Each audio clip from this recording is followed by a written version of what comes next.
costarica.com, la firma legal de prestigio. El derecho discutido como nunca antes. Bufete de Costa Rica, el podcast. El tema de hoy es amparo de legalidad. Derecho a un procedimiento administrativo pronto y cumplido. Comenzamos con un nuevo podcast. Suave un toque. Antes de arrancar, ¿están listos para un nuevo episodio? Bienvenidos a Bufete de Costa Rica. Hoy nuestro episodio se titula Amparo de legalidad. Derecho a un procedimiento administrativo pronto y cumplido. Para este conversatorio, inspirados una vez más por la valiosa investigación del licenciado Larry Hans Arroyo Vargas, nos acompañan tres de nuestros panelistas: Andrea, la realista pragmática; Jimmy, nuestro agudo crítico social; y Paula, nuestra catalizadora. Para entrar en materia, vamos a desgranar los fundamentos constitucionales y convencionales del deber de pronta resolución. Gracias, Flor. Es un tema que nos golpea a todos en algún momento. Cuando un ciudadano presenta una gestión ante el Estado y la única respuesta que obtiene es el eco de los pasillos vacíos, ¿de qué estamos hablando realmente?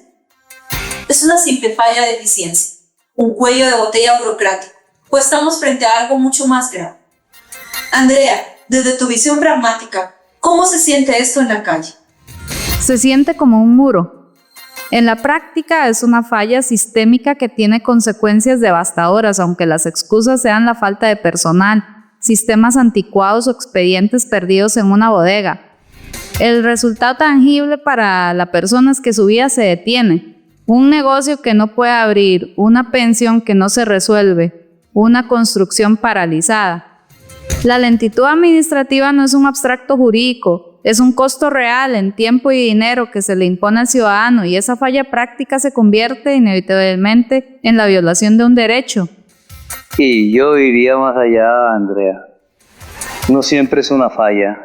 A veces la inercia es una herramienta de poder, una forma sutil y perversa de control. Dejar un trámite en el limbo es una manera de desgastar al ciudadano, de invitarlo a desistir, de recordarle su posición subordinada. Es una clara manifestación de arbitrariedad. Se normaliza la idea de que el gobierno es lento, pero eso es una abdicación de la responsabilidad. No es lentitud, es una omisión deliberada con efectos jurídicos y sociales. Es una denegación de justicia material que ocurre mucho antes de pisar un tribunal. Usas un término muy fuerte, Jimmy: denegación de justicia. Generalmente lo asociamos a un juez. ¿Cómo se aplica un concepto tan potente a un simple trámite administrativo? Porque el trámite no es simple, es el primer paso. Acertadamente, la jurisprudencia ha expandido el concepto de justicia del artículo 41 de la Constitución más allá de los estrados judiciales. La primera instancia de justicia es la administración pública, y si no te responden, te están denegando la posibilidad de seguir adelante. No puedes ir ante un juez a decir: no estoy de acuerdo con esta decisión, porque sencillamente no hay decisión. La inacción te deja en un callejón sin salida procesal, negándote la materia prima para poder defenderte después. Exacto. Es la perversión máxima del sistema. Usar la falta de un procedimiento para bloquear el acceso a un derecho, como si para entrar a un hospital te exigieran un formulario, pero la ventanilla que los entrega estuviera perpetuamente cerrada. La inacción administrativa no es un simple retraso, es una barrera activa, un acto de exclusión. Es la prueba de un Estado que se preocupa más por sus ritos internos que por el ciudadano al que debe servir, violando la promesa más elemental de un Estado de derecho. Jimmy, tu analogía del hospital es potente porque ilustra perfectamente esa barrera invisible. Pero para derribarla, la queja necesita un fundamento legal sólido. Paula, ¿cuál es la piedra angular que sostiene el deber del Estado de respondernos? La piedra angular, Flor, es el artículo 41 de la Constitución, el que dice que todos tenemos derecho a una justicia pronta, cumplida, sin denegación. Originalmente pensábamos en un juez, pero la Sala Constitucional entendió que la primera cara de la justicia que ve el ciudadano es la del funcionario público.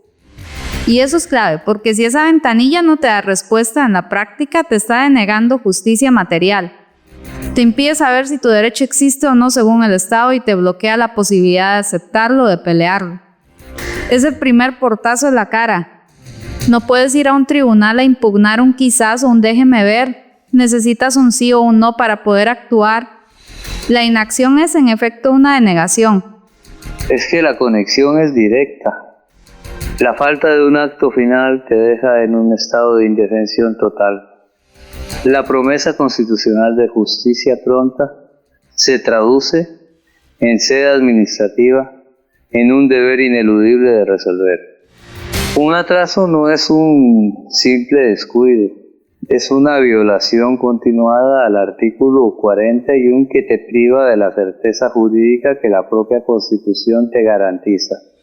Entendido el pilar que nos comentas, Jimmy. Pero el material de base nos habla de un andamiaje más complejo. Paula, ¿qué otro artículo entra en juego para reforzar esta idea? El artículo 27, el derecho de petición. La jurisprudencia ha sido clara al señalar su doble dimensión. No es solo el derecho a presentar la solicitud, sino también la obligación correlativa del Estado de tramitarla y dictar una pronta resolución. Sin esa segunda parte, el derecho de petición se vacía de contenido, se convierte en un gesto inútil. Exacto, sería como tener derecho a enviar un correo que nadie tiene la obligación de leer. El núcleo del derecho no es enviar, es obtener respuesta. Por eso el silencio administrativo prolongado es una bofetada directa al artículo 27. Y aquí se conecta el tercer pilar, el que cierra el círculo y convierte la omisión en una ilegalidad manifiesta. El principio de legalidad del artículo 11 de la Constitución. Este principio no solo dice que los funcionarios no pueden hacer lo que la ley no les permite, también implica que están obligados a hacer lo que la ley les ordena, y la Ley General de la Administración Pública les ordena explícitamente resolver en un plazo determinado.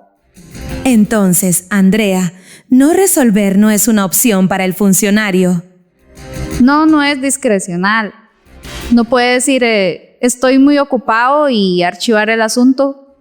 Omitir su deber de resolver es una actuación ilegal, contraria a la ley que rige su competencia.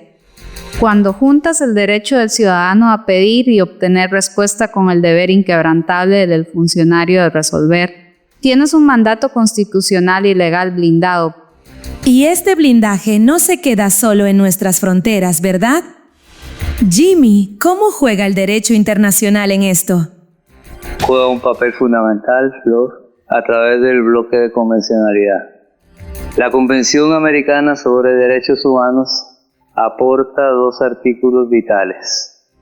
El artículo 8, que habla del derecho a ser oído dentro de un plazo razonable para la determinación de tus derechos de cualquier carácter, lo que la Corte Interamericana ha dicho que se aplica plenamente a procedimientos administrativos. Y ese concepto de plazo razonable se vuelve un estándar internacional. Pero además de eso, está el artículo 25. Exacto, Paula. El artículo 25 de la Convención obliga al Estado a darnos un recurso sencillo y rápido y efectivo para ampararnos contra actos que violen nuestros derechos. El amparo de legalidad del que hablaremos es la respuesta directa de Costa Rica a esa obligación internacional, el recurso rápido y efectivo para combatir la inacción que viola el derecho a una pronta resolución. En resumen, no es un capricho del ciudadano, es una obligación que emana de la Constitución por 3 vías distintas y que además está respaldada por tratados internacionales de derechos humanos. El fundamento jurídico es de concreto armado. Me gusta esa imagen del concreto armado, Andrea. Pero, ¿qué pasa cuando la administración simplemente ignora esa estructura? Paula, ¿qué figura jurídica inventó la ley para lidiar con ese silencio ensordecedor? Inventó una ficción muy inteligente. Flor, el silencio administrativo. Pero antes de explicar la ficción, hay que entender la obligación real que impone la Ley General de la Administración Pública en su artículo 261 quod. Le da a la Administración un plazo general de 2 meses para resolver y notificar. Y esto no es una sugerencia, es una orden, una obligación jurídica vinculante. Y esa orden tiene un propósito práctico. Primero, proteger al ciudadano de vivir en un limbo eterno, porque la incertidumbre mata negocios y proyectos de vida. Segundo, busca forzar a la propia administración a ser eficiente. Es una manifestación del principio de seguridad jurídica. Tienes que saber a qué atenerte. Cuando ese plazo se vence, la inacción se convierte en una situación jurídica con consecuencias. Perfecto. Pasan los 2 meses, el teléfono no suena. ¿Qué consecuencia específica se activa? Jimmy, ¿qué presume la ley que ha pasado? Aquí viene la ficción. La regla general en Costa Rica es el silencio administrativo negativo. Es crucial entender que la ley no dice que el funcionario negó tu caso. El funcionario no ha hecho nada.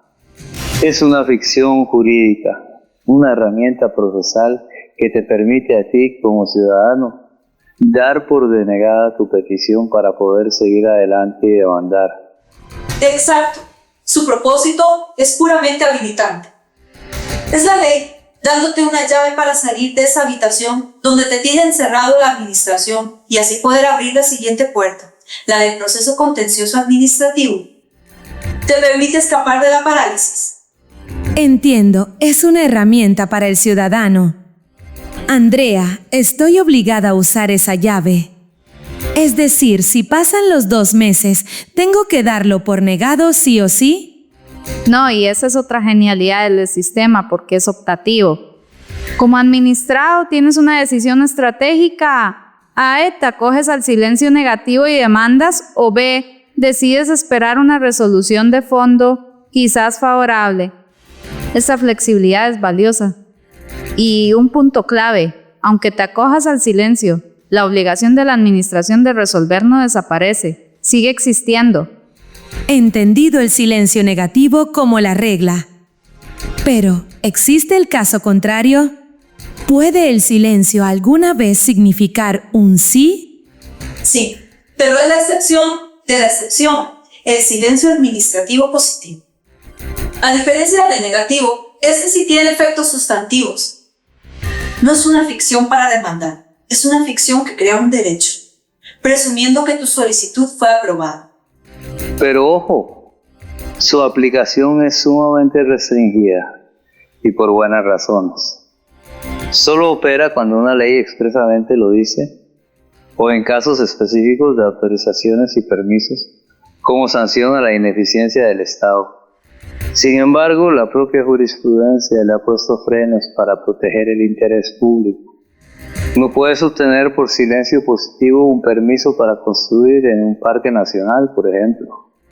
Es una herramienta poderosa pero peligrosa, porque el silencio no puede otorgar lo que un acto expreso no podría conceder legalmente. Si pediste algo ilegal, el silencio positivo no lo legaliza. Hay una tensión constante entre la garantía de celeridad y la protección del interés público, y es en esa tensión donde queda claro que, a menudo, la única salida real para forzar una respuesta es otro mecanismo. Mencionas ese otro mecanismo como la salida real, y ese es el corazón de nuestro episodio. Paula, ¿qué es exactamente este instrumento que el derecho costarricense diseñó para romper la inercia del Estado? Es el amparo de legalidad. Antes, cuando una oficina no contestaba, ibas a la sala constitucional, pero esta se inundó de casos. En un voto histórico del 2008, la sala hizo un deslinde inteligente.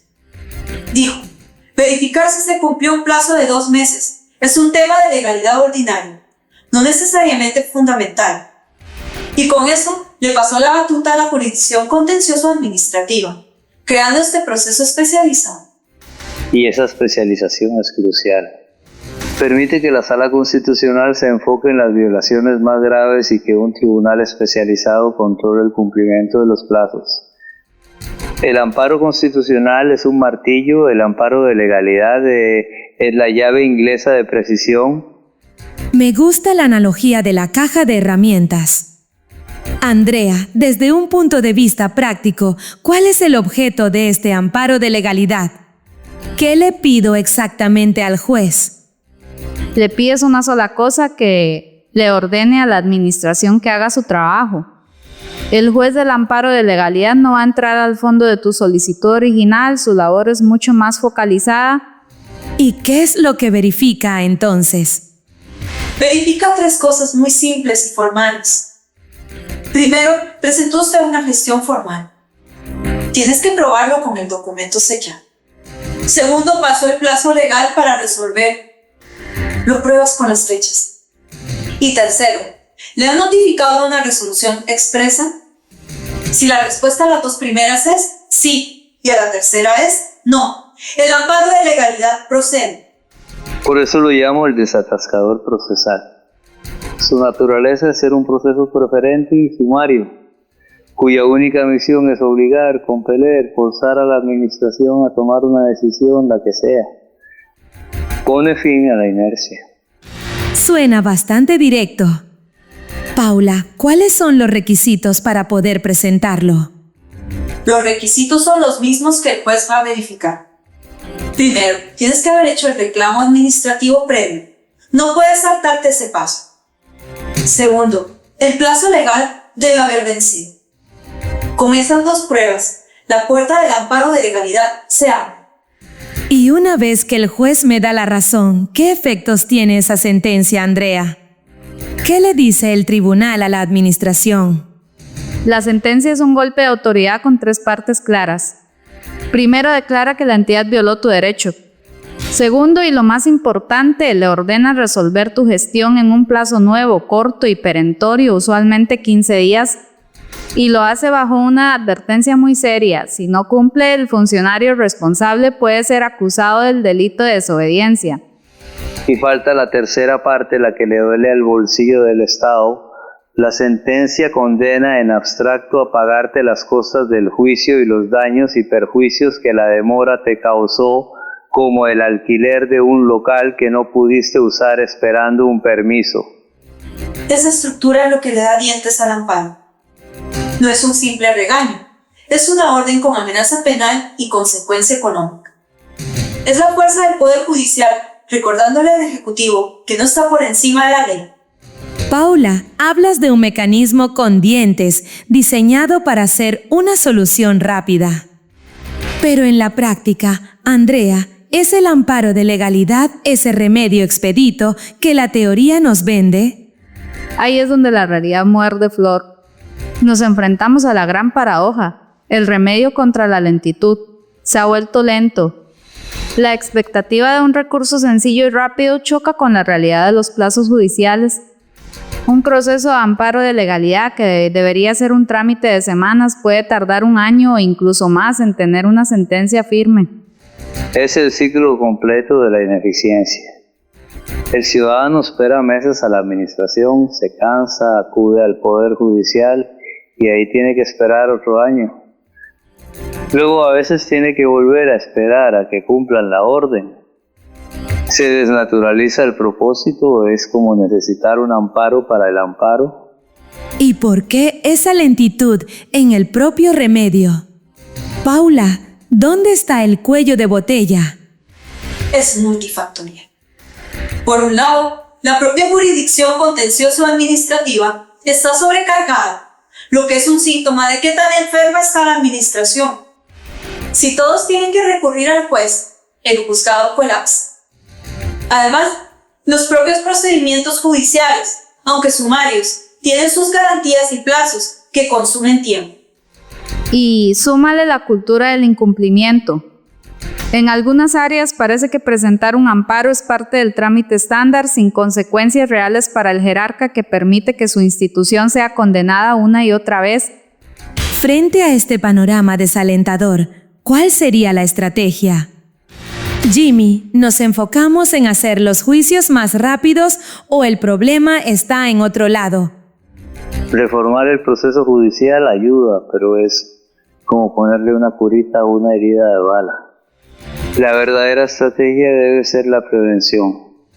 El objetivo no es tener amparos más rápidos, sino necesitar menos amparos. La solución real está dentro de la administración pública. ¿Y cómo se materializa esa prevención, Andrea? Dame medidas concretas. Primero, modernización y digitalización real con sistemas de gestión de expedientes electrónicos que tengan alertas de vencimiento. Segundo, capacitación para fomentar una cultura de servicio donde cumplir el plazo sea el estándar. Y tercero, un régimen disciplinario que funcione, donde la mora injustificada tenga consecuencias tangibles para el responsable. Y desde el Poder Judicial también se puede hacer más. Se podrían explorar audiencias orales para resolver casos evidentes en un día, o imponer multas progresivas que aumenten por cada día de retraso en cumplir la sentencia. El seguimiento de las órdenes debería ser proactivo. Pero no hay que restarle mérito al amparo a pesar de sus problemas. Cada sentencia tiene un efecto disuasorio y pedagógico, construye precedentes y enseña a funcionarios y ciudadanos sobre sus derechos y deberes. Es una herramienta de control democrático indispensable. Exacto. El amparo de legalidad está para ser usado y su existencia, aunque lenta, es una conquista ciudadana. El desafío es evolucionar a un sistema donde su uso sea la excepción que confirma la regla de una administración eficiente. Y esa es, creo, la reflexión final perfecta. Hemos recorrido un largo camino, desde los cimientos constitucionales, pasando por el silencio administrativo, hasta este amparo de legalidad, una herramienta poderosa pero imperfecta. Paula, ¿con qué nos quedamos? ¿Es el amparo un parche o una viga maestra del sistema? Es una viga maestra de control, Flor. Es el recordatorio institucional de que la administración está sujeta a la ley y al escrutinio judicial. Su existencia misma fortalece el Estado de Derecho, diciéndole al ciudadano que su voz no puede ser ignorada. Y yo diría que es más que eso, es un garante de la dignidad. Cuando un ciudadano puede llevar al Estado a un tribunal y forzarlo a cumplir, se reafirma que el poder sirve al ciudadano y no al revés. Transforma al administrado de un suplicante a un titular de derechos. Exacto, Jimmy. El éxito se medirá por la disminución de su uso. La perspectiva debe ser doble. Por un lado, fortalecer el amparo para quien lo necesite hoy, pero más importante, invertir en la transformación de la administración para que la eficiencia sea la norma. La meta es una gestión pública que no necesite ser garantizada desde afuera. Viga maestra, garante de dignidad y catalizador de una cultura de cumplimiento. Queda claro que el amparo de legalidad es mucho más que un proceso judicial, es un termómetro de nuestra salud democrática. Agradezco a Andrea, Jimmy y Paula por desgranar un tema tan complejo con tanta claridad.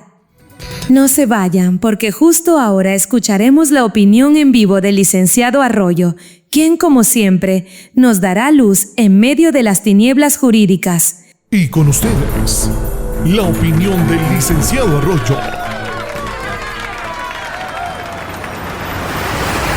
El silencio de la administración no es una simple demora, es la renuncia del Estado a su obligación fundamental de servir con prontitud.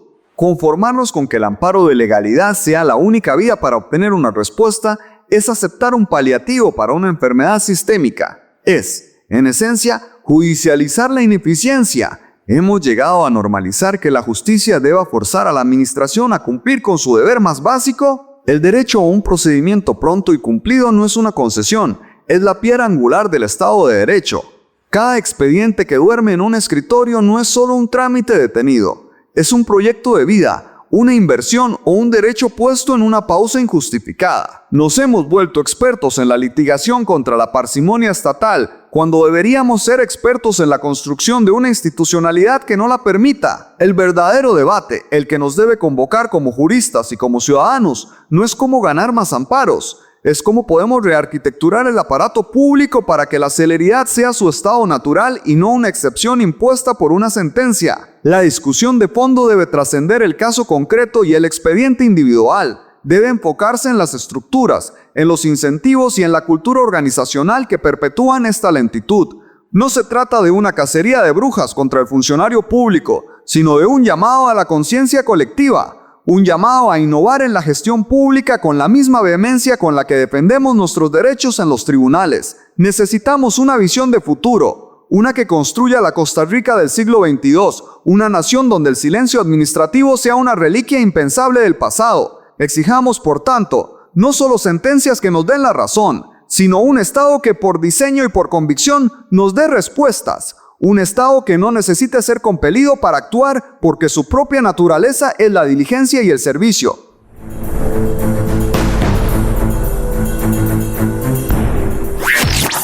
Esto ha sido todo por hoy. Hasta la próxima emisión de Bufete de Costa Rica. Bufete de Costa Rica, el podcast. Visítenos en www.bufetedecostarrica.com.